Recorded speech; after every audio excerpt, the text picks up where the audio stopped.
நிலக்கடலையும் அவளும் சேர்த்து செய்கிற இந்த உருண்டை பார்த்தீங்கன்னா செய்கிறதுக்கு ரொம்ப ஈஸிங்க. அதே நேரத்தில் சாப்பிட்றதுக்கு ரொம்ப டேஸ்டியாக இருக்கும். உருண்டை பண்ணுறதுக்கு ஃபர்ஸ்ட் நிலக்கடலையை வறுத்து எடுத்துடலாம். 1 கப் நிலக்கடலை மீடியம் ஃப்ளேமில் வச்சு நல்லா பொன்னிறமாக வர்ற அளவுக்கு வறுத்து எடுத்துக்கோங்க. நல்லா வறுப்பட்டதுக்கு அப்புறமா அதை தனியாக எடுத்து வச்சிருங்க.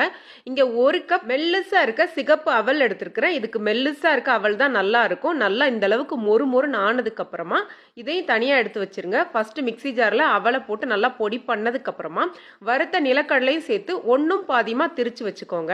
இங்க ஒரு கடாயில 3/4 கப் வெல்லம் 3/4 கப் தண்ணி சேர்த்து வெல்லம் நல்லா கரைய வச்சு எடுத்துக்கோங்க. ஒருவேளை வெள்ளத்துல தூசி இருந்தா அதை வடிகட்டிக்கோங்க. வெல்லம் நல்லா கொதி வந்ததுக்கு அப்புறமா நம்ம பொடி பண்ணி வச்சிருக்க நிலக்கடலையும் அவளையும் சேர்த்துட்டு 2 சிட்டிகை ஏலக்காய் தூள் சேர்த்து லோ ஃப்ளேம்ல வச்சு நல்லா கிளறிக்கிட்டே இருங்க. நல்லா இந்த அளவு திக்கானதுக்கு அப்புறமா 1 டீஸ்பூன் நெய் சேர்த்து லோ ஃப்ளேம்ல வச்சு நல்லா கிளறி எடுத்ததுக்கு அப்புறமா கேஸ் ஆஃப் பண்ணிருங்க. இதை இன்னொரு பாத்திரத்துல மாத்தி கை பொறுக்கிற சூடு வந்ததுக்கு அப்புறமா கையில கொஞ்சம் நெய் தடவிட்டு உருண்டைகளா பிடிக்க ஆரம்பிச்சிடலாம். இதுல விருப்பப்பட்டீங்கன்னா நெய்ல வறுத்த நட்ஸும் சேர்த்துக்கலாம். இது பாத்தீங்கன்னா ஒரு 2ல இருந்து 3 நாள் ஸ்டோர் பண்ணி வச்சுக்கலாம். அதுக்கு மேல இதை ஸ்டோர் பண்ணி வைக்க முடியாது. அதுக்கேற்ற மாதிரி ரெடி பண்ணி வச்சுக்கோங்க. வீடியோ பிடிச்சிருச்சுன்னா லைக் பண்ணுங்க, ஷேர் பண்ணுங்க. நன்றி, வணக்கம்.